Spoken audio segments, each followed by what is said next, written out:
or good afternoon, good evening. You could be watching at any time.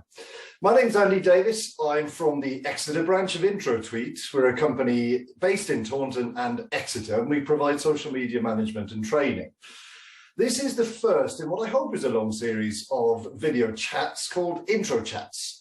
A chance for me to be able to talk, something I love doing, but to be able to get to know some of the people in the local business community and what they do. Today, joining us, we have Lucy Allen from the charity Stand Against Violence. I won't say much more because I particularly chose Lucy knowing that she was an incredibly passionate person about the role of education in preventing violence. With my background in teaching, I really wanted to speak to her today, and I'm hoping that you'll all enjoy meeting her as well. Okay, so here Lucy is. Good morning, Lucy. How are you this morning? Good morning, Andy. Thank you very much for having me. I'm really excited we're delighted. Yeah, so tell us a bit about you and about the work of Stand Against Violence and what you do with them, please. Okay, so Stand Against Violence was started in 2005 as a direct result of the really tragic death of a young man called Lloyd Foraker.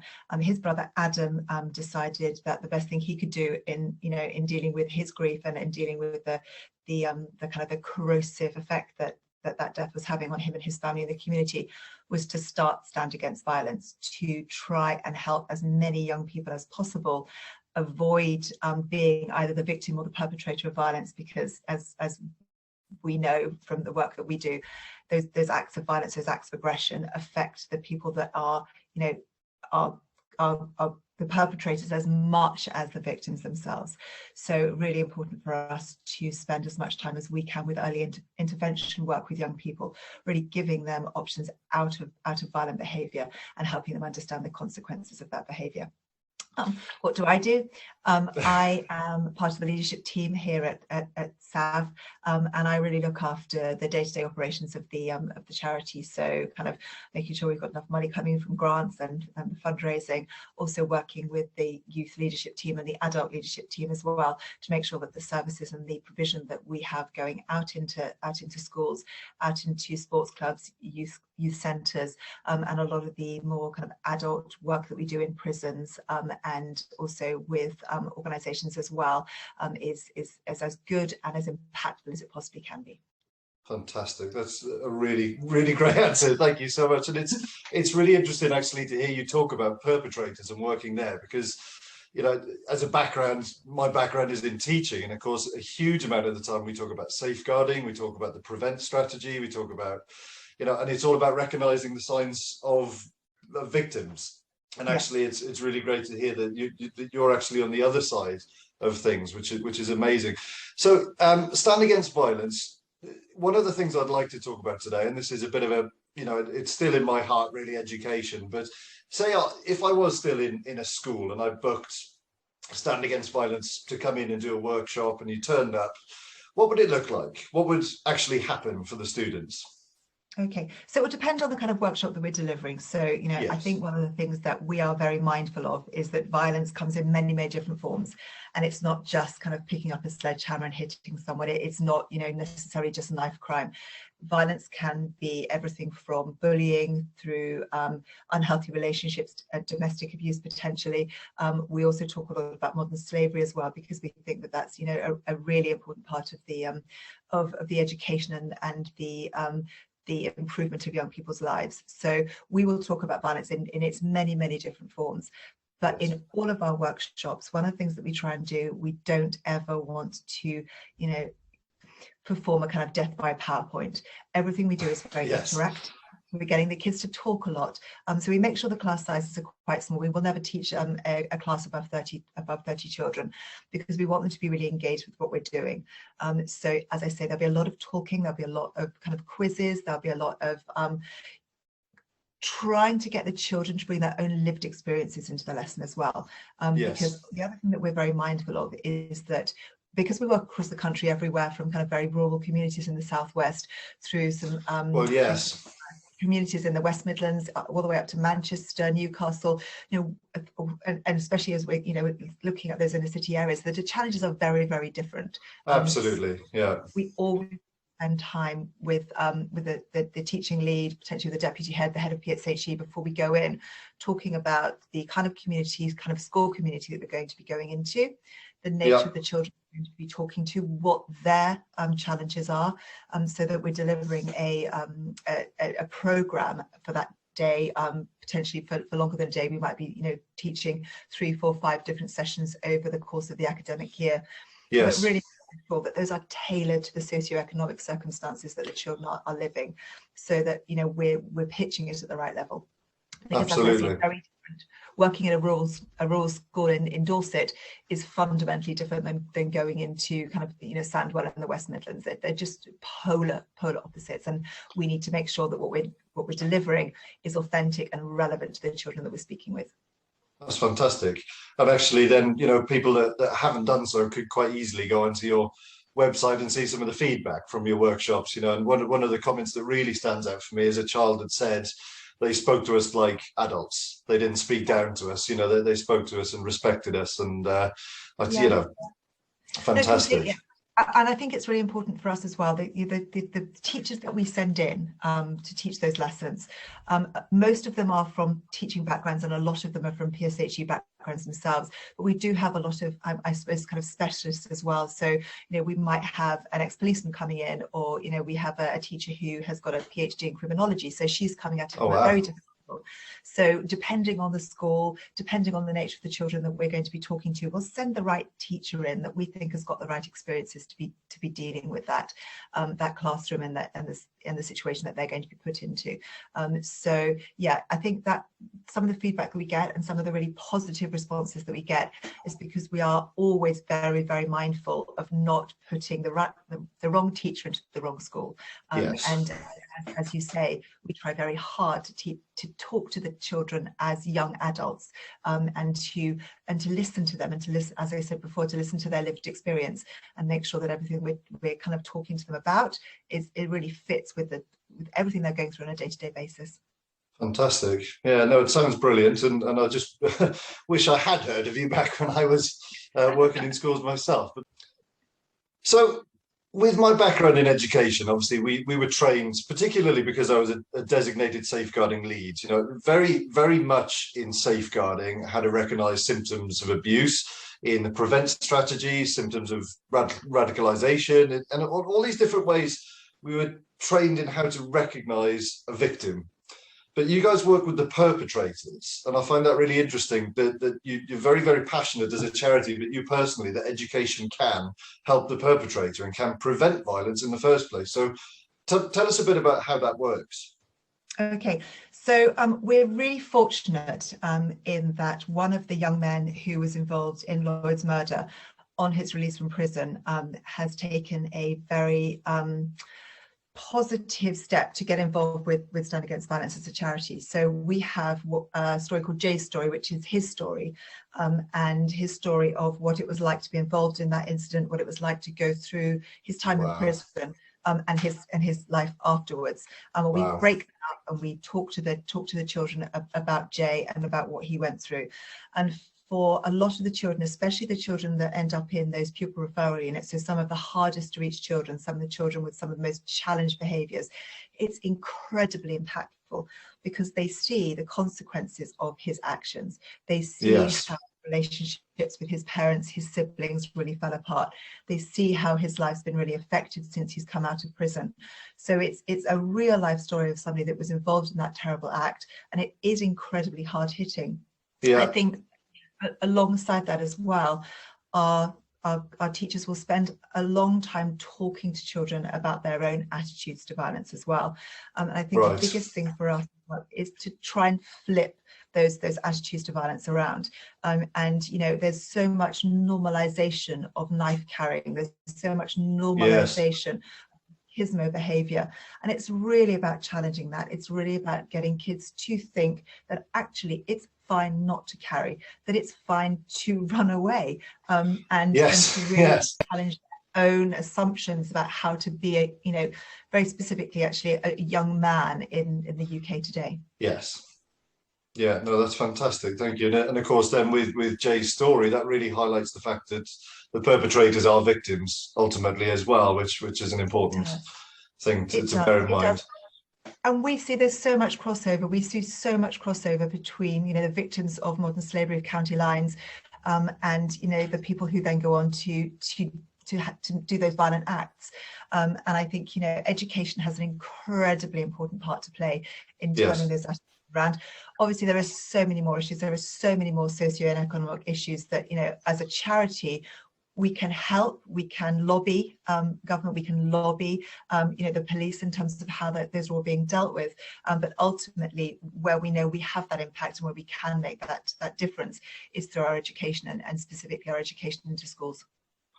And actually, so much of the work that you do is going to end up being conversations, isn't it? It's going to be speaking with people, and that face-to-face is where you can make the difference. And speaking of that, you know, does it work? You know, what outcomes do you have? And I ask this knowing the answer, really, because obviously we spend a bit of time working with you guys in the past. But what outcomes have you got that sort of have got on paper? This is proof what we do works.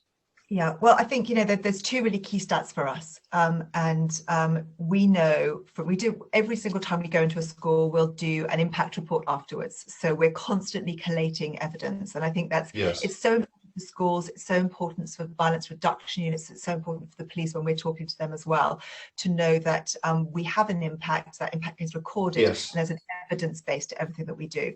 But we know from the work that we do and those responses that 94% of the young people that we talk to have reported a dramatic change in their attitudes towards violence immediately after the work. And what's even better than that is that impact is sustained. So it's not just that they come out of that workshop, they're like, oh yeah, you know, violence is bad, but actually it's sustained, and that, you know, weeks afterwards, say kind of 3, 4, 5 weeks afterwards, we're maintaining between about a 70 and an 80% change. Wow. Okay.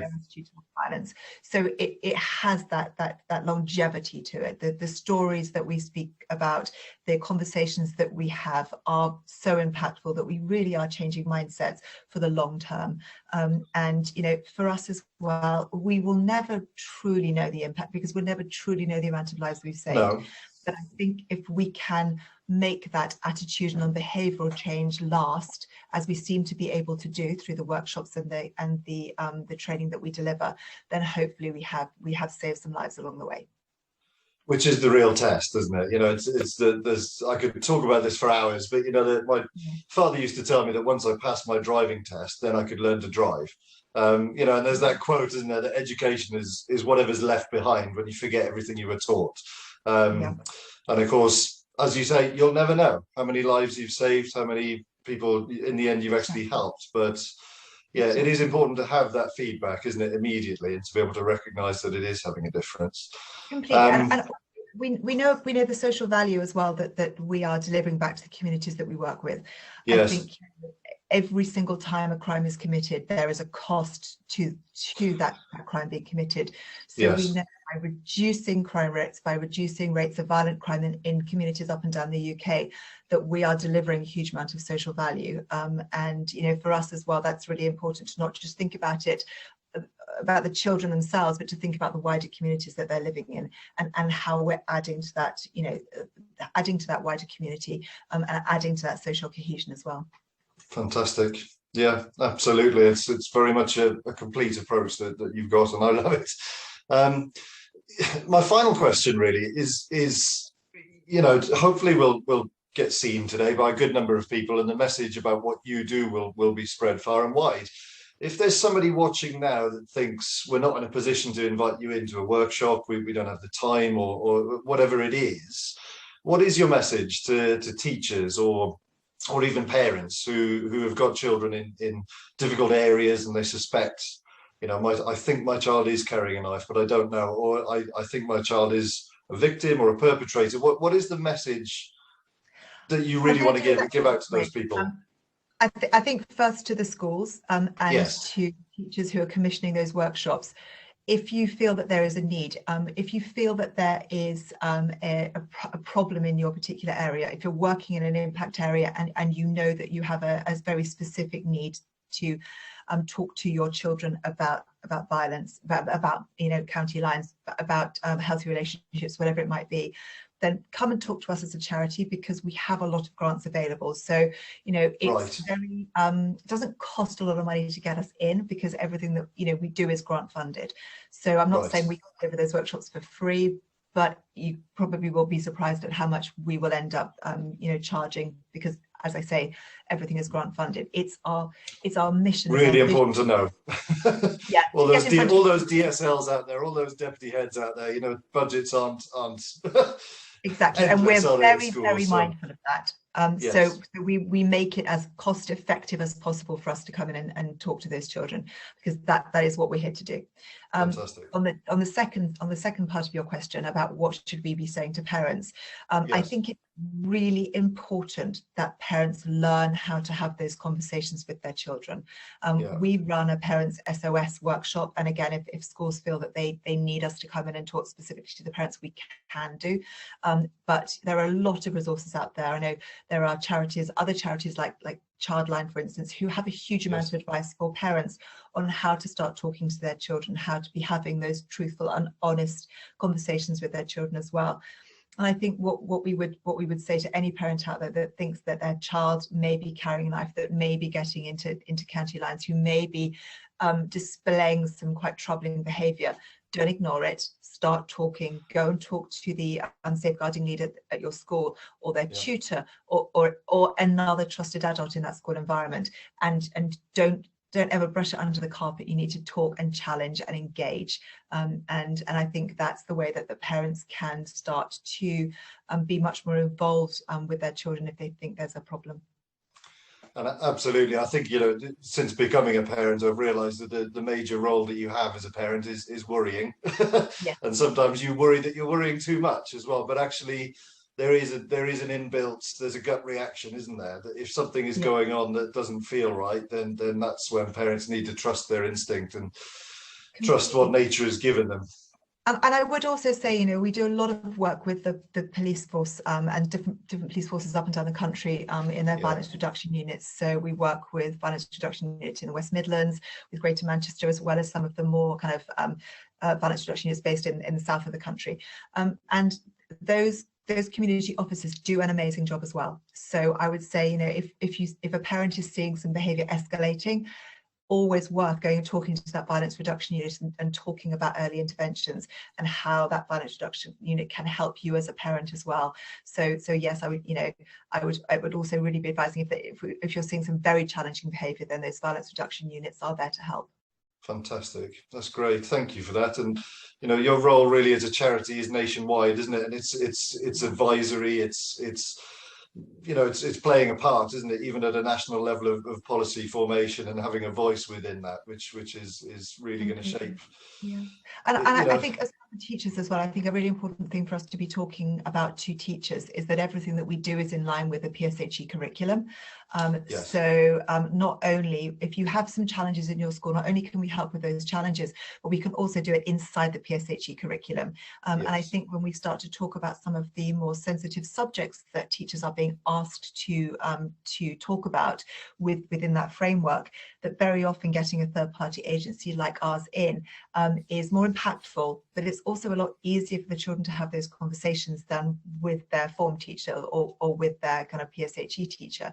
So I would I'd again really encourage teachers to come forward and talk to us if they feel that there are parts of that curriculum that they're not feeling confident about delivering.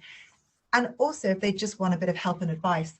And I think that's the other thing that we're really there to do. If you're struggling with lesson planning, if you're struggling to understand how you'll be delivering a course on domestic violence or a course on cyberbullying, then give us a shout. There's always going to be a way that we can help if coming in is not an option. So yes, I think it's vitally important. We know what a hugely important part teachers play in us getting our message across, not just the teachers we send into schools, but the follow-up work that teachers are going to be doing in schools when we leave, and the support that they're going to be delivering those children. So yes, with very much open door, come talk to us and we'll always find a solution. That's fantastic, thank you. I remember the very first day of my teacher training, one of the first things that the guy said was, what kind of society do we want to live in? we sort of formulated this idea, and then he said, the second question, what makes a good school? And actually, he said, what you'll find is you're saying the same answers. And actually, so much of policy that comes from the government is, we want this change in society, so we're expecting teachers to implement it. We want to reduce extremism and indoctrination, so they make the prevent program for schools. And so things like that, and actually it puts a lot of pressure on teachers that aren't always comfortable talking about it. It does. And I think, one of the things that I'm really hearing from a lot of the teachers that I work with at the moment is that there is a huge lack of support, that there's a massive ask of teachers to be responsible for delivering this PSHE curriculum. That's dealing some really sensitive topics, and depending on the community that you're talking in as well, there might be a huge amount of pushback from parents to be dealing with some of these topics as well. And we understand that as a charity, and we really feel for the teachers who are having this burden put on their shoulders effectively. So as I say, we're here to help. We know that the huge amount of support and the huge amount of good that teachers are doing in the lives of those children, and we just want to help and take a bit of that burden.